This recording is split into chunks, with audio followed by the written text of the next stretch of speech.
Welcome to the Real Estate Investing Club. This is the place everyday real estate investors gather to share their best stories, biggest insights, and favorite tactics to grow a portfolio of cash flowing properties in today's market. Here's your host, Gabe Peterson.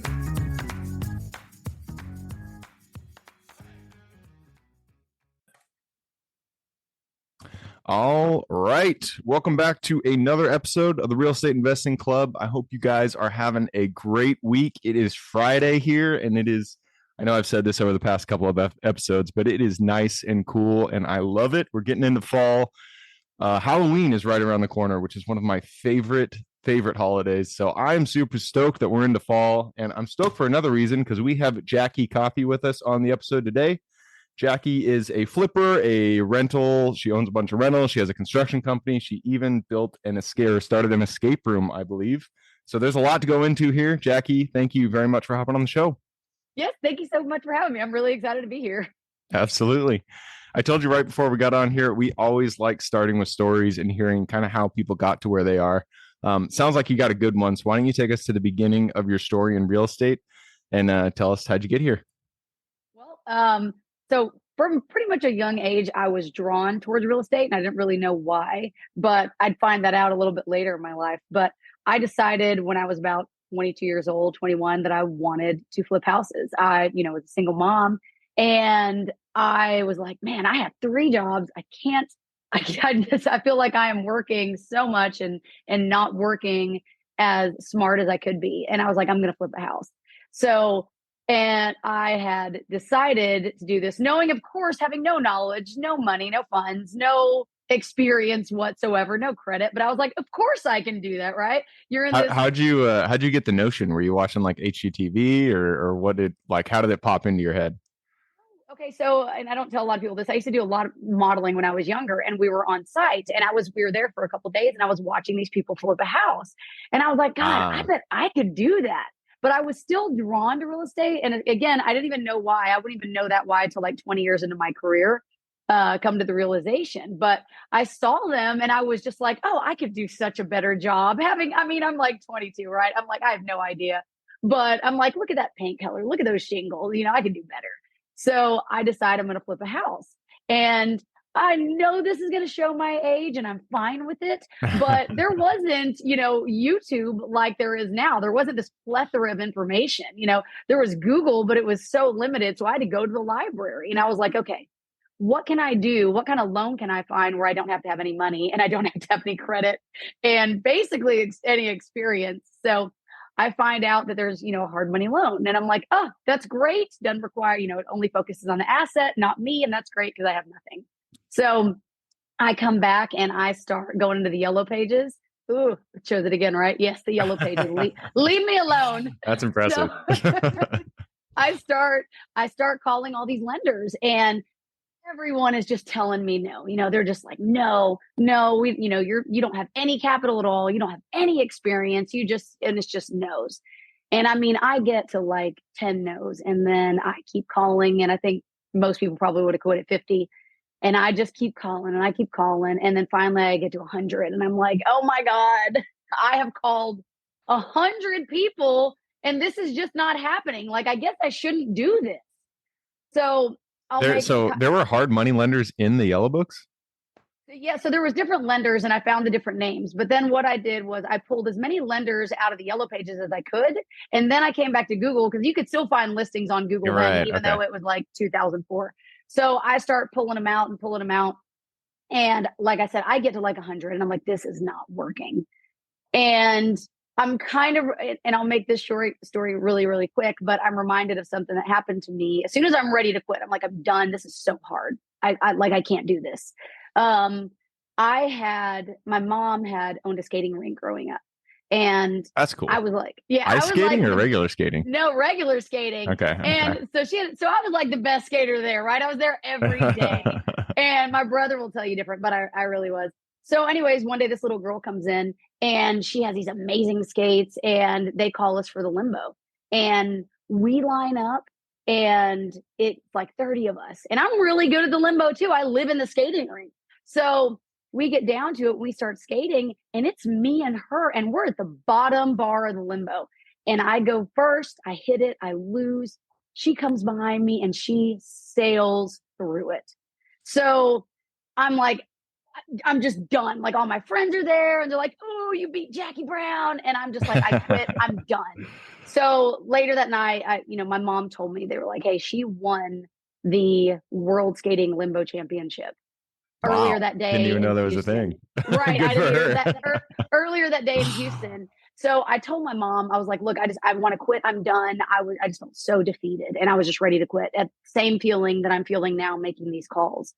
And my mom said two things that stuck with me that I think kept this career choice open and an option for me and the confidence to go through with real estate, which was the first thing she told me. She was just like, look, you're going to fail at things. You're not always going to be good at them. You're going to lose. You're not going to win every single thing every time. You're going to practice. You got to get better. She was like, but what you can't do is sit here and feel sorry for yourself. She was like, you can't do it. You were upset about this all day yesterday. To anything more than a day, you're just pouting, and we're not going to do that. So, and then she said something else to me that stuck with me. She was like, oh, and she was like, if we know you'll never see her again, but if you ever did see her again, how would you beat her? And I was like, how would I beat her? I was so upset and so busy thinking that I can't beat her. And I was in that defeated mind frame of this isn't working. I quit. I don't want to do it. That how wasn't even a possibility to me. It was just, I can't do it. I'm done. You close the door for opportunity, close the door for growth. And that's it. And when my mom said that to me, she was like, how could you? And I was just like, wow, how? So immediately I'm like getting creative and I'm like, she had different skates on. She did this. She balanced differently. Right. So suddenly that fire was ignited in me to not quit. And I didn't even care if I saw her again. I just needed to beat the bar that she beat. Right. Like I had to beat that bar. And so I get it and I'm skating regularly and I can beat that bar no problem now. And then almost a year later, guess who walks back into my skating rink? And this is like the moment I never knew that I was waiting for, right? She comes and I am so much like nicer this time because the Lord fed me a big old humble pie. And we line up for the limbo again, they call it. And of course, she had won for the second year in a row, the limbo championship. So we line up, it's down to me and her again, and we're at the one I lost at. She goes first, she makes it, and then I go and I make it. So now we're at a tie. So they hold the bar under the bottom bar, right? Like they're just holding it there like 2 inches less.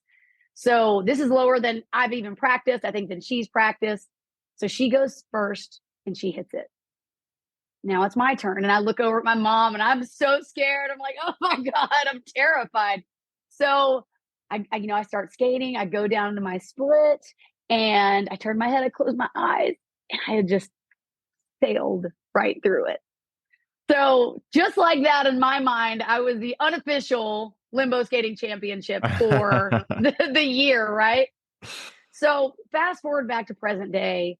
I'm in that moment. I'm thinking about that moment as I'm telling myself real estate is hard and I'm just barely starting. I'm like, this is so hard. I want to quit. I'm not making progress. I'm not doing it. I'm too green. I'm starting to tell myself all of these self-limiting beliefs that aren't necessarily true. So I scrap everything and I start asking myself, I'm like, all right, how can I do this? How can I do this differently? Throw everything away, get a whole new list from Google. I start looking for lenders outside of my city, outside of my state. I didn't really look at interest rates. I was like, I'm not going to even look at that right now, at what their percentage is. I'm just going to broaden my spectrum. So I keep calling and I get to 120, 175. Then finally at call 202. And I still know him. His name is Shane. And I don't want to give all his info, but he was the guy that got on the phone and was like, absolutely, I would love to work with you. And I was like, oh my God. And I was almost more proud to get the accomplishment than the accomplishment itself. But that changed the entire trajectory of my entire career. That was it. I was like, that was such a moment. And don't get me wrong, my first flip, oh man, absolute chaos. I mean, every mistake, it was the hardest moment on the first flip was an absolute mistake, but it wasn't a mistake. I made every mistake you would probably a regular investor would make on their first 5 houses. I just condensed that all down to one. You got to learn fast, right? Absolutely. But that was such a big moment for me, and not giving up at that moment, and just saying, how can I do it? And that's changed how I've done business my entire career. As soon as my back's against the wall, I'm like, okay, it's not a can't, it's how can I do this? I've just got to readjust. I've got to find solutions, and I've got to make changes. Yeah. Yeah. And especially in real estate, because things always go wrong. This has been echoed across so many episodes. Things will always go wrong because you can never predict everything. And so things are going to pop out of the woodwork, and you just got to look that problem in the face and figure out, all right, now we got to solve this problem. And they're just going to keep popping up and keep popping up. So having grit, having the determination to get through it and find a solution is one of the key skills in real estate. And it sounds like you had a really good role model in your mom, telling you, you just got to keep going. You got to find the how, and find the solution to the problem. Oh, absolutely. And her and my dad are two really hard workers, but it's also, I mean, my brother is, he was such an inspiration to me. My older brother, Scotty, who, I don't even want him to hear this because he's going to be like, haha, I'm winning. Right. But I mean, we were in junior high, and the moment I knew I needed to be an entrepreneur was when I saw him in junior high. He was the only kid. I was in 7th grade. He was in 8th grade. And every Christmas he would sell poinsettias. And he did that until he was able to buy a Jeep. And he was the only kid I knew in junior high. Wow, that's a lot of poinsettias. Granted, my dad owned a greenhouse, so he got all the poinsettias for free. Okay. But it didn't matter. It was seeing, which is what I have found in my adult career, is the same common denominator in every investor I've ever met, which is they just don't give up. They just keep going. They set the goal and they keep going until they get it. And that's what he did. And it was just so amazing to see, you wanted something, you just set that goal and then you worked towards it, and he moved in silence until he got it. And then the accomplishment spoke for itself. Yep. So that was a big moment for me in seeing that. Yeah. It is so important to have those role models growing up or earlier in your life. It doesn't even have to come from your family. It can come from a friend, somebody close in your, an adult that's in your life. But just having that model to show you that you don't give up, you just keep going towards your goals, is so important. And I feel like a lot of entrepreneurs, a lot of real estate investors had that growing up. Your brother and your mom were it for you, and it's good that it got you to where you are today. Yeah. So speaking of today, you did that first flip. It was a shit show. They always are when you get started. But since then, you've done 500 flips. You have, I think you said 100 doors under management right now. So How did you go from that first flip to, an established investing business? Well, and I'll tell you this, initially, I didn't want anything to do with any rental properties or investment properties. I saw friends were doing it. I was like, man, that looks like such a hassle. Just, being honest, I was like, I don't want to keep up with that. And then I started in 2004. I started a little bit before that, but that's when I actually got my first flip. So I was still pretty green in 2008 when, everything kind of crashed down a little bit. And that's when I did one of my biggest flips. For me, I had bought the house for $120,000 and I actually put 120 into it, and I was selling it for $675. So wow, that's a lot for 2000. Well, I guess 2008 before the crash. Okay. Yeah. So it was right before it. And so, I mean, I have all my eggs in this one basket, and it was terrifying. And I thought to myself, I was like, I'm doing these flips, and the flips are great. I mean, the flips are great now. I still will do flips, but it depends on what your goals are and what you're trying to achieve. Starting out, you need the cash flow, you need to get built to where you want to be. But then in 2008, I was like, man, if I barely sold the house, I got it sold before everything crashed. But I could see that, and I could see, how can I set myself up as a real estate investor that that the markets aren't going to affect me, whether it's cold, whether it's hot, doesn't matter what the market is. How can I set myself up that I'm not necessarily affected, or it's going to end my business? I don't want to be closed, or have to sell everything off. So I thought, I can do flips and rentals. If I do both, then I can just keep doing that. And no matter what the market's doing, people always want to rent. And then if it's a great market, I can always sell. So that's what I started to do in 2008, was to acquire rental properties and to keep them. I made a little bit of cash flow, put that back into my business, put that back into myself, and, never wasted any money. There was no Ferraris coming in. You get this really big payday, and it kills me when I see people doing that. I'm like, stop it. Go buy 8 more houses instead of an apartment building. But that was ultimately the goal. And then as I started acquiring rental properties, I just continued and continued and continued. And then I found all the, I don't want to say the loopholes, but as you start doing it, you find the different ways that you can get more properties with less money, with zero money down. There's so many different ways that you can do it. And because I'm going to say this, and it's going to, oh man, some of your listeners are going to get mad at me, because I am not the refinance and pull all your equity out of a property. I'm not. I have literally pulled equity out of one property once. And I don't do that because as I start, I like the small payments that I get, right? I like having my $400 payments, and I'm renting this house for $1,800 or $1,600. But I like having it there and available for me. So when I want to do bigger things like the apartment building or something like that, I don't have to take a partner on. I can pull that equity out myself, and I can do it myself. And that's my preferred method. So I know a lot of investors are like, burr, but that's, I know I'm not your super conventional investor because I like to let my equity sit there until I need it. But then again, I also know how to buy properties with no money down. So I don't necessarily need to pull that cash out, if that makes sense. Yeah. We just had somebody on who does single family rentals in Louisiana. And that was his strategy. In fact, he waited until he paid the house entirely off until he bought the next one. Granted, those houses were a lot cheaper, but still it's a strategy. And I like it because, having that monthly paycheck definitely it's a nice cushion to land on. I know the big ones are fun, getting, $100,000-$200,000 check. It's nice. It's exciting, but having those small $400, $500, $1,000 checks every month, that is my preferred method as well. Yeah. So you've done a lot of single family, and most people, when they get into single family, they buy, 10 rentals, and then they're like, shit, managing this is really hard. There's got to be a better way. And then they jump into commercial, they jump into, self-storage, mobile home parks, multifamily, whatever. You've stayed down the single family route. Why did you choose to continue down and continue buying single family? And how do you manage that large of a portfolio when all the doors are kind of spread around? Yeah. Well, so originally I had my properties everywhere, right? Like I would buy in Dallas, I would buy in Houston, I'd fly, I'd Fort Worth, everywhere.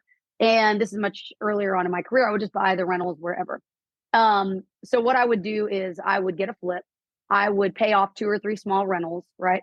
And then what I started to do was say, okay, I want to hone in on this area a little bit more where I am. I want to be a little bit closer. I don't want to have to fly to my properties. So I sold the properties, the single families that I had in like Houston and like way in North Dallas, further than my comfort zone.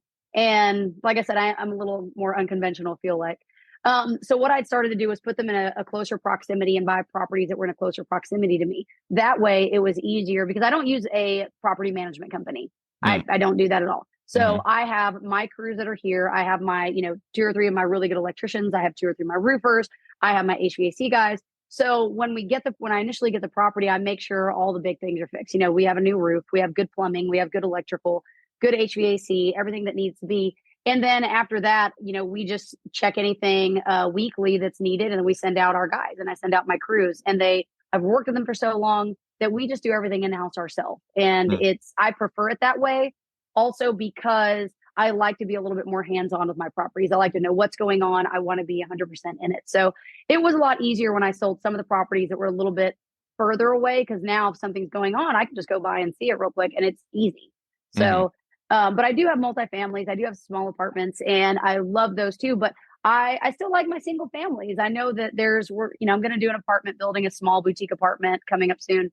But the single families are easy, and most people know me in town. So they'll just come up to me and be like, hey, I want to be done with this house. They're going to tear it down. Do you want to buy it? So, and I do a lot of creative financing with other people too. So for example, there was one guy, he wanted me to sell his house, but he owed child support. So I paid him under the table, and he sold me 2 houses for 10 grand. So wow, that's a good deal. Yeah, it was a great deal. So I just try, when someone has a situation and they come to me, I always say, hey, if we can't do this conventionally, what can we do? There's got to be a way. So, I like to keep everything in a closer proximity. That way I can see it. I can send my crew out and I know exactly what's going on, and we manage everything in house. Yeah.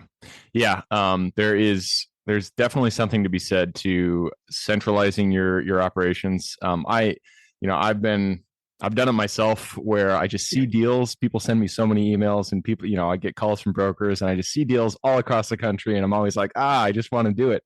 but you got to say no. You got to set your flag in the ground and choose your location, because once you build your team in a certain city, it's a lot easier to manage that portfolio because you have your team set. And that's the hardest part, is getting a good team. So. And it's easy when you're 20, when you're 20 or even 30 and you're flying everywhere and you're running back and forth.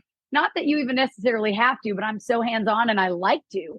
So it was just like, man, now that I'm, in my later 30s and now I'm turning 40, I'm like, I don't necessarily want to go everywhere. But, you also solidify your career a little bit better. And now you start picking and choosing what you do want. You're not that 20-year-old that's like, yeah, just give me the deal. Yeah. Yeah, I remember when I used to like getting on planes, and now I'm just like, nah, I'd rather not. I'll just stay here. Yeah. I got computers that can do most of the work for me. Yeah. All right. Well, hey, I just took a peek at the clock. It looks like we have run it down. Before we move over, though, you wrote in your application to the show that you guys do escape rooms. That is really interesting to me. I got to hear at least a little snippet. Why escape rooms? How'd you get into it? How's it going? So I built the Great Escape in Waxahachie, which is Texas' largest escape room. And the way that I got started, because I told you I do own other businesses. I took my daughter, I think she was 12 at the time, to an escape room for her birthday. And I remember getting ready to go, and I'm like, this is going to be stupid. It's going to be like puzzles on the wall. And it was the first time I went, and I was blown away. I was like, that was so much fun. It was creative. And she was like, Mom, you should open one of those in town. So I come back, I start looking at numbers, look at the demographics, and I'm like, I think this would work in town. Okay, let's just open it. I mean, I don't have to know anything about anything other than I am fully ambitious enough to know that I can research and figure it out. So I started to put a plan together. I started to research. I started to get as much information as I could. And I was like, all right, we're going to open one. So I actually had my daughter help me. And on this project, because like I said, my mom used to have a skating rink. So she ran the day-to-day. I did all the business end and everything on the back. But we three built this with ourselves with our hands. And because trying to get a contractor to say, look, when you open this door, you have to touch this and this over here, and that door is going to open and this is going to close, is impossible. And everything is good in theory. So every time I tried, I was like, all right, we're just going to have to do this ourselves. So I built it. And the goal was to get it built and then sell it within about 5 years or at its peak, so we could do the apartment complex. And that's what happened. We sold it last year, and now we're getting everything together for that one. But it's just, whether it's real estate, whether it's escape rooms, I think it's just having that entrepreneur mindset of we can do anything. So it doesn't matter what it is. If it would have been a chocolate factory, I'd be like, yeah, as long as the numbers are good, let's dive in and see what we're made of. Because I think as entrepreneurs, we kind of feel like we constantly have to push ourselves and see what we're made of. It's like, oh, I did that. I bought 4 houses. Well, now can I buy 6? Well, can I buy this? So you're always trying to level up, I think, and see what you're made of in a more of a you versus you scenario. So that's why the escape room, just all thanks to my daughter. And it was a blast to do. And absolutely loved it. I feel like the hardest part there is actually coming up with the clues and like the puzzle. Because I've been in some, and it's like, how did you guys come up with this? This is crazy. It was a ball doing that. And luckily, because I came up with most of the clues, all the feedback was really good. Everybody really liked it. And I was like, oh, who'd have known, not have been good at that. So it was really so fun. What are the numbers on an escape room? I know we're going down a rabbit hole here, but what are the numbers on an escape room look like?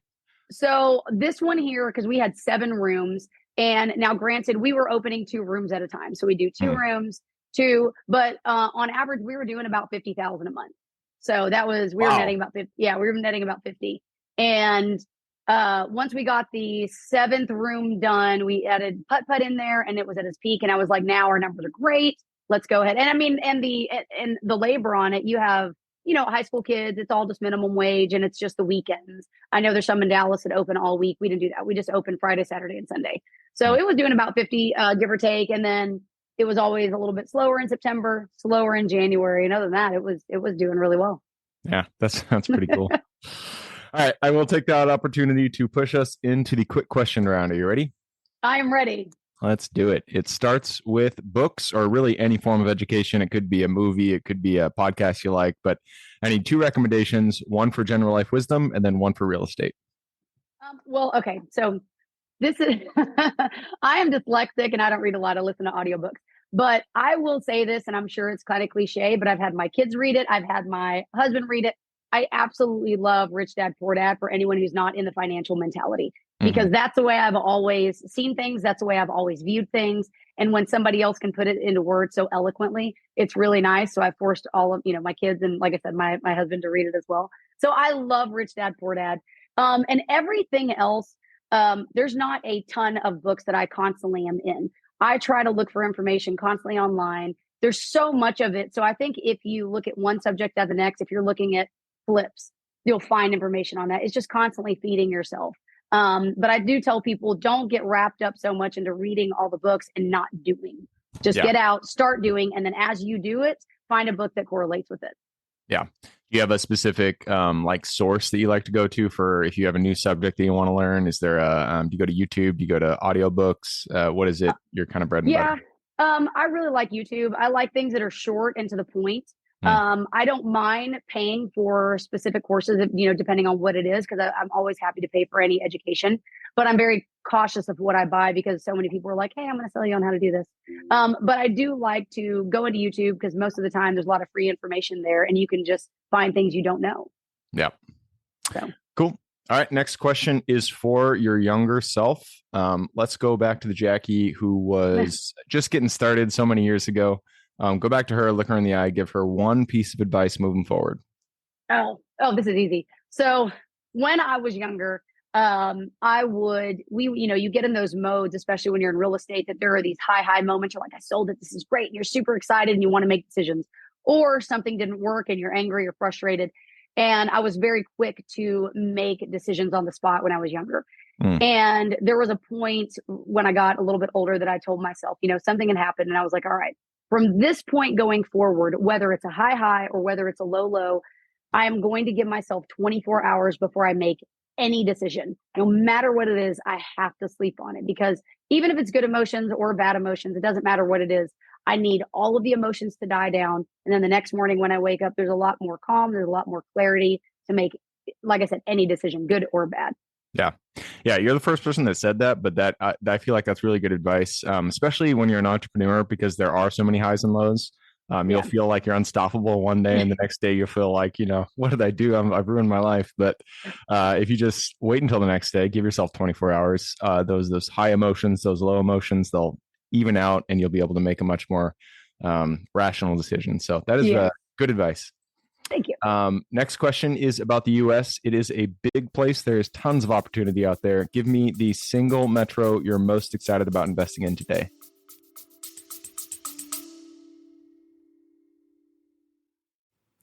Before we continue on with today's guest, I want to tell you guys about a community I'm launching on School to help investors like yourself grow your own portfolio. In this community, you'll get access to all the docs I use, all the systems I've built, everything I've used to grow my own portfolio, as well as instructions and guidance on how to get out there and find great deals, how to finance those deals, and then how to manage them for great returns. Since we're just launching it, the price will be set at a measly $20 per month, and whatever price you join at is the price you'll have for life. We will be increasing the price as the group grows, so if you're at all interested in growing your portfolio along other investors, now is the time to join. I will put the link somewhere in the bio or on our podcast website at therealestateinvestingclub.com, so if you are interested, head on over there. With that said, let's get back to the podcast.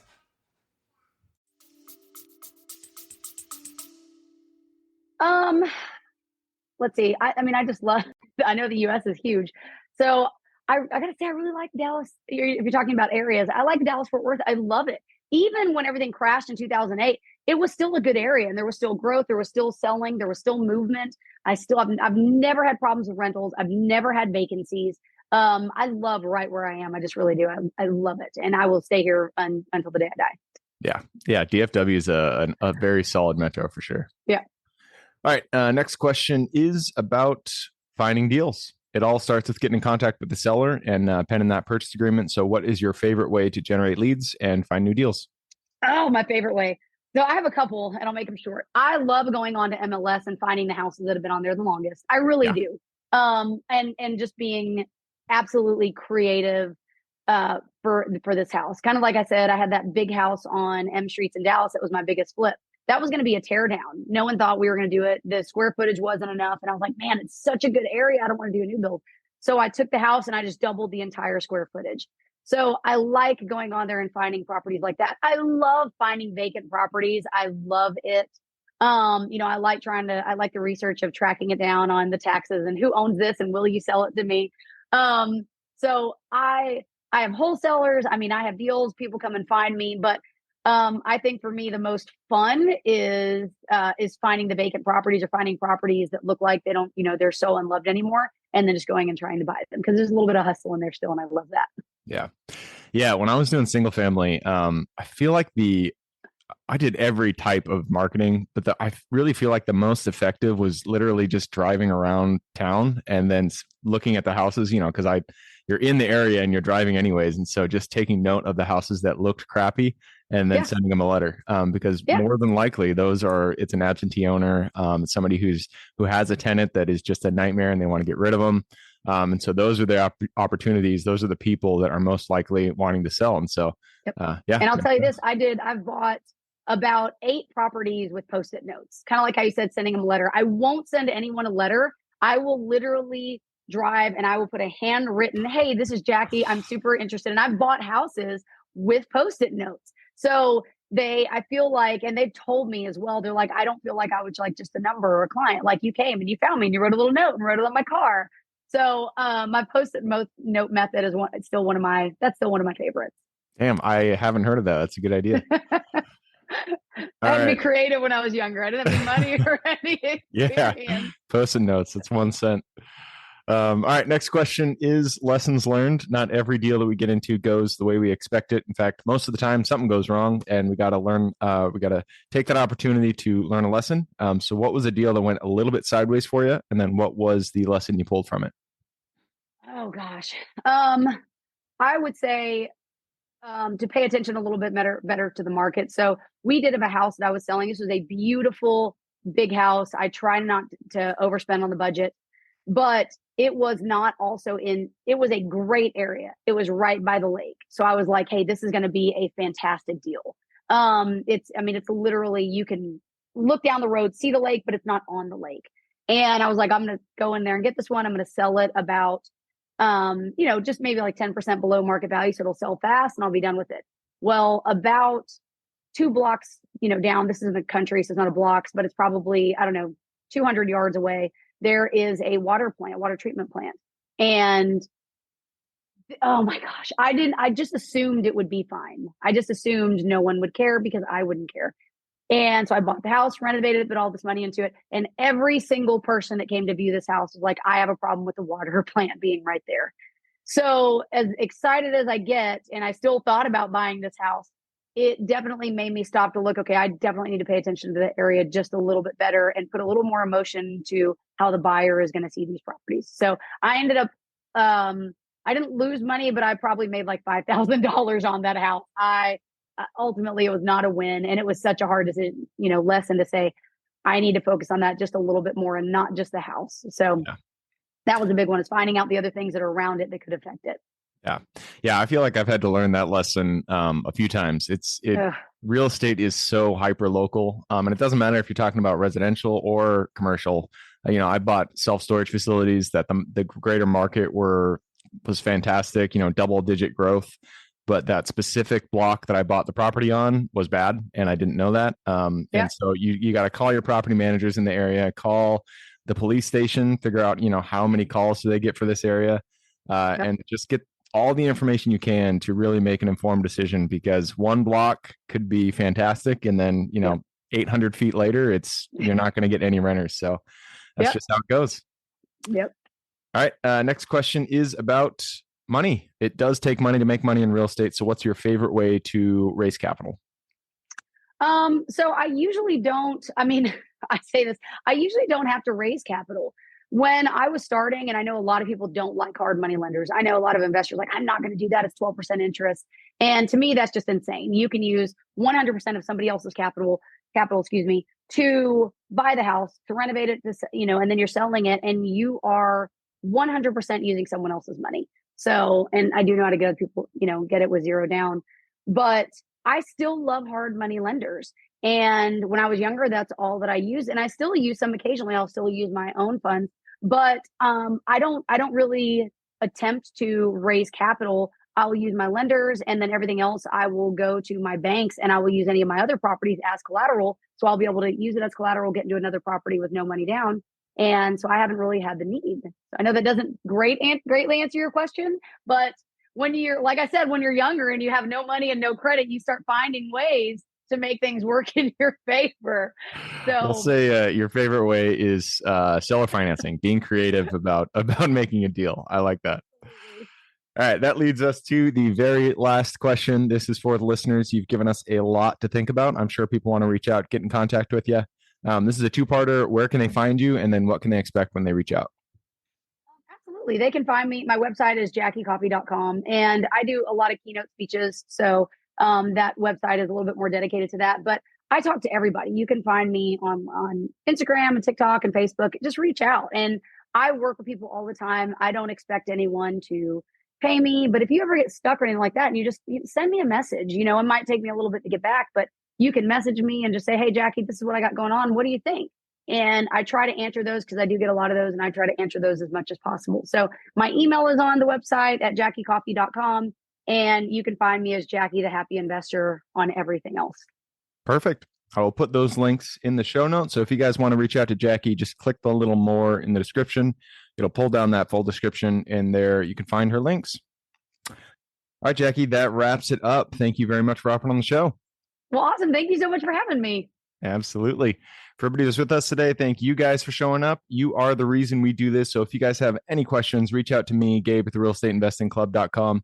If you guys want to support the show, just give us a like, subscribe, share, all that jazz.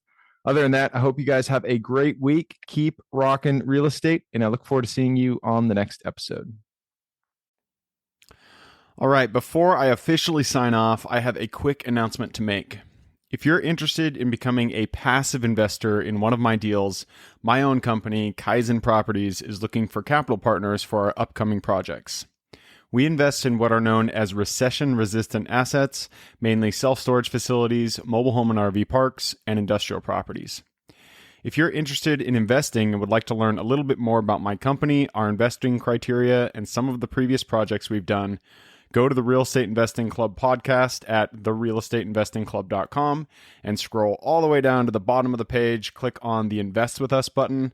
That'll pop up the investor form. Fill that out, and we will reach back out to you as soon as we can.